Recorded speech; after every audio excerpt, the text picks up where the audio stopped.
అనగనగా ఒక ఊళ్ళో నాగయ్య శివమ్మ అనే దంపతులుండేవారు. వారు చాలా పేదవాళ్ళు. 4 ఇళ్లల్లో పనులు చేసుకుంటూ జీవించేవారు. ఆ దంపతులిద్దరికీ దైవభక్తి ఎక్కువగా ఉండేది. కానీ వారికి అందరిలా పళ్ళు ఫలాలు తీసుకుని గుడికి వెళ్ళడానికి కుదిరేది కాదు. ఊళ్ళో ఎవరైనా గుడికి వెళ్ళి వారు తెచ్చిన ప్రసాదం చేతిలో పెడితే ఎంతో ఆనందంగా నోట్లో వేసుకుని తమ కష్టాలు తీర్చమని ఆ భగవంతుడిని తలుచుకునేవారు. ఆ ఊళ్ళోనే రంగాచారి అనే పేరున్న వైద్యుడు ఉండేవాడు. తన హస్తవాసి మూలంగా ఎలాంటి జబ్బునైనా చిటికలో వైద్యం చేసి నయం చేసేవాడు. అయితే అతను చాలా కోపిష్టి. రోగుల నుండి బాగా డబ్బులు కూడా తీసుకునేవాడు. అందువల్ల తాహతు ఉన్నవారే అతని దగ్గరకు వెళ్ళి వైద్యం చేయించుకునేవారు. ఒకరోజు నాగయ్య తల్లికి జబ్బు చేసింది. నాగయ్య రంగాచారి దగ్గరకు తీసుకెళ్ళి తన తల్లికి జబ్బు ఎలాగైనా తగ్గించి ప్రాణాలు కాపాడమని వేడుకున్నాడు. నాగయ్య పేదవాడని తెలిసిన రంగాచారి నిర్మోహమాటంగా, నీ తల్లి జబ్బు నయం చేయడానికి చాలా డబ్బు అవసరం. అంత డబ్బు నీ దగ్గర లేదు. ఆమెకు వైద్యం చేయడం నా వల్ల కాదు అని చెప్పాడు రంగాచారి. ఆ మాటలకి నాగయ్య, అయ్యా, మీకు నా గురించి అంతా తెలుసు. ఎలాగైనా నా తల్లి ప్రాణాలు కాపాడండి. ఎలాంటి కష్టమైన పనైనా చేసి మీ రుణం తీరుస్తాను అని చాలా రకాలుగా చెప్పి చూశాడు. రంగాచారి హృదయం కరగలేదు. నాగయ్య తల్లి ప్రాణాలు విడిచింది. అదే సంవత్సరం కార్తీక మాసంలో ఆ ఊరి శివాలయంలో రుద్రస్వామి అనే స్వామీజీ బస చేసి ప్రతిరోజు భక్తులకు శివలీలలు, శివపురాణం గురించి చెప్తూ భక్తులకు అనేక ఆధ్యాత్మిక విషయాలు బోధించేవాడు. స్వామీజీ బోధించే బోధనలకు ఆ ఊరి జనం ఆకర్షితులై ప్రతిరోజు వెళ్ళి వినేవారు. ఒకరోజు అక్కడికి వచ్చిన భక్తులతో స్వామీజీ ఇలా అన్నారు: నాయనలారా, నేను ఈ దేహాన్ని చాలించే సమయం దగ్గర పడుతుంది. మీ అందరికీ ఒక మంచి విషయం చెప్పాలనుకుంటున్నాను. రాబోయే ముక్కోటి ఏకాదశి రోజు మీరందరూ నిష్ఠతో, భక్తితో, శ్రద్ధగా ఆ నారాయణుడిని పూజించి దేవుని అనుగ్రహం పొందిన వారికి సరాసరి వైకుంఠం నుండి పుష్పక విమానం వచ్చి వైకుంఠానికి తీసుకుని వెళ్లే ప్రాప్తి కలుగుతుంది అని పూజకు కావలసిన సామాన్లు, చేసే విధానం అందరికీ చెప్పాడు స్వామీజీ. ఆయన మాటలు ఆ నోట ఈ నోట పాకింది. ఊళ్ళో వాళ్ళందరూ ముక్కోటి రోజున నారాయణుడికి పూజ చేసి వైకుంఠ ప్రాప్తి కలగాలని కళ్ళు కన్నారు. నాగయ్యకు, అతని భార్య శివమ్మకు వైకుంఠ ప్రాప్తి అంటే ఏంటో తెలియదు. అందుకని వారు గుళ్ళోని శాస్త్రి గారి దగ్గరకు వెళ్ళి, వైకుంఠ ప్రాప్తి అంటే ఏంటి శాస్త్రులు గారు అని దంపతులిద్దరూ అడిగారు. అప్పుడు శాస్త్రి గారు, ఒక్క మాటలో చెప్పాలంటే భగవంతుని దగ్గరికి చేరుకోవడం. ఆ ప్రాప్తి అందరికీ రాదు. దానికి ఎంతో పుణ్యం చేసుకుంటే కానీ లభించదు అని అన్నారు. శాస్త్రి గారి మాటలు ఆ భార్యాభర్తలిద్దరికీ సగం సగం అర్థమయ్యాయి. ఆ తర్వాత ఆ సంగతి మర్చిపోయి వాళ్ల పనేదో వాళ్ళు చూసుకోసాగారు. వారం రోజుల తర్వాత ముక్కోటి ఏకాదశి వచ్చింది. ఊరిలో ఎవరి ఇంట్లో చూసినా వైకుంఠ ప్రాప్తి వారికే దక్కాలని పూజలు చేసే పనిలో ఉన్నారు. అదే రోజు నాగయ్య పని పూర్తి చేసుకుని వీధిలో నడుస్తూ రంగాచారి ఇంటి ముందు నుండి వెళ్తూ ఉన్నాడు. ఆ సమయంలో రంగాచారి కోడల మీద పెద్ద పెద్ద కేకలతో అరుస్తున్నాడు. ఆమె చాలా ఓర్పుతో మౌనంగా తలదించుకుని వింటుంది. అప్పుడు నాగయ్య, అయ్యా రంగాచారి గారు, ఏం జరిగింది? ఎందుకు ఆమె మీద కోప్పడుతున్నారు అని అడిగాడు. రంగాచారి నాగయ్యతో ఇలా అన్నాడు: ఈరోజు చేసే పూజ కోసం అతి కష్టంగా ఆవు నెయ్యి వారం రోజుల ముందుగా తీసుకుని వచ్చి గాజు జాడీలో జాగ్రత్త పరిస్తే ఈమె చేతి నుండి జారి జాడీ ముక్కలైపోయింది. నాకు ఇప్పటికిప్పుడు ఆవు నెయ్యి ఎవరిస్తారు? నా పూజకు భంగం వాటిల్లింది కదా అని అన్నాడు రంగాచారి. నాగయ్యకు అప్పుడు చటుక్కున 10 రోజుల క్రితం తన భార్య పాలేరు ఇంటి పని చేసినందుకు పాలేరు భార్య నెయ్యి ఇచ్చింది. ఆ నెయ్యి సున్నుండలు చేయడానికి దాచింది. అది గుర్తుకొచ్చి, అయ్యా, ఈ పాటి చిన్న విషయానికి ఎందుకలా గొడవ పడుతున్నారు? నేను మీకు కావలసిన ఆవు నెయ్యిని చిటికలో తీసుకుని వస్తాను. మీ పూజకు ఎటువంటి ఆటంకం రాదు అని చెప్పి అక్కడ నుండి బయలుదేరాడు.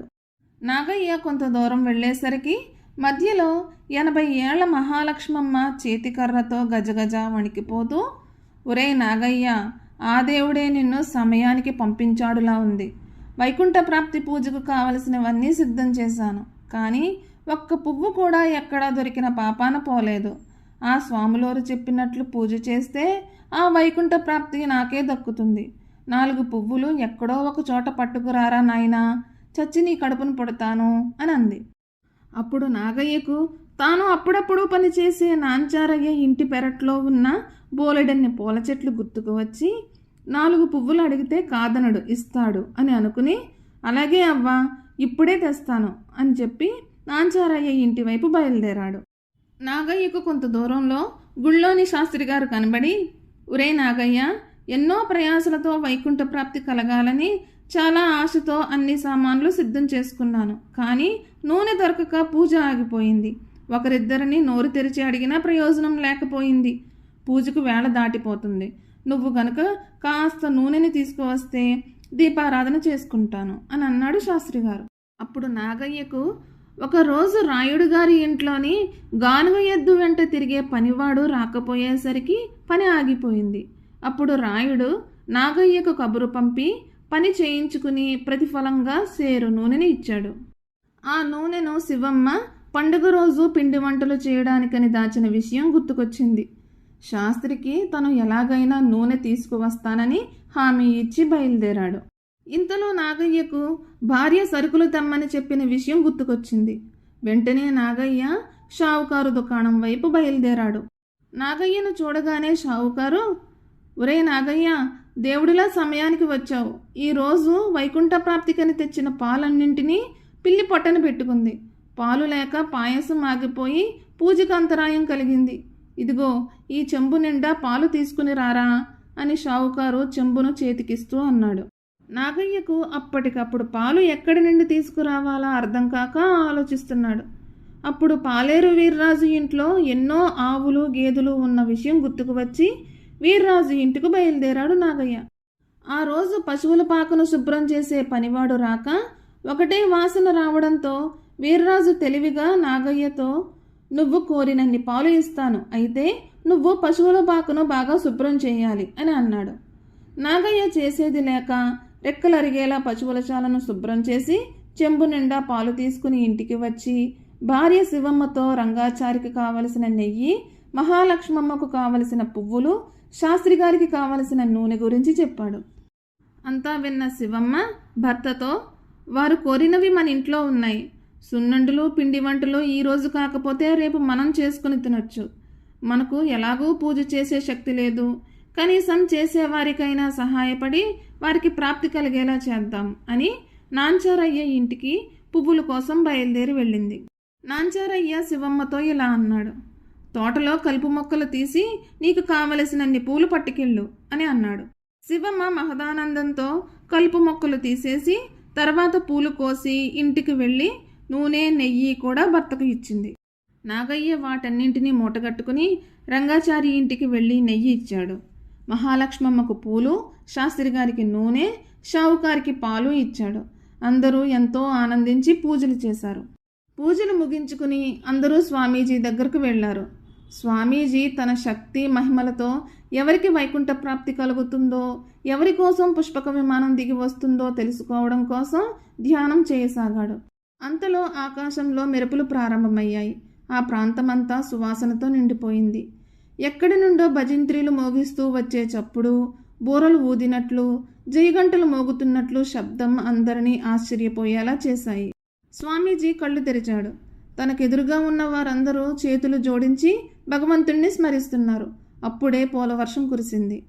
అప్పుడే అక్కడకు వచ్చిన నాగయ్య శివమ్మ దంపతులతో స్వామీజీ, మీ ఉదారమైన పరోపకార గుణానికి భగవంతుడు ఎంతో సంతోషించి పూజ చేయకపోయినా ఆ పూజ చేసేవారికి తప్పకుండా వైకుంఠ ప్రాప్తి కలగాలన్న తలంపుతో రెక్కల ముక్కలుగా శ్రమించి తోడ్పడినందుకు ఆ భగవంతుడు పుష్పక విమానం పంపుతున్నాడు. మీ దంపతుల జీవితం ధన్యమయ్యింది. ప్రతిఫలాన్ని ఆశించకుండా పరుల శ్రేయస్సు కోరినందుకు మీరు ధన్యులయ్యారు అని నాగయ్య శివమ్మలను దీవించాడు. అందరూ స్వామీజీ చెప్పిన మాటల్లోనే సారాంశం గ్రహించారు. ఈ కథ కానీ మీకు నచ్చినట్లయితే please like, share and subscribe to my channel.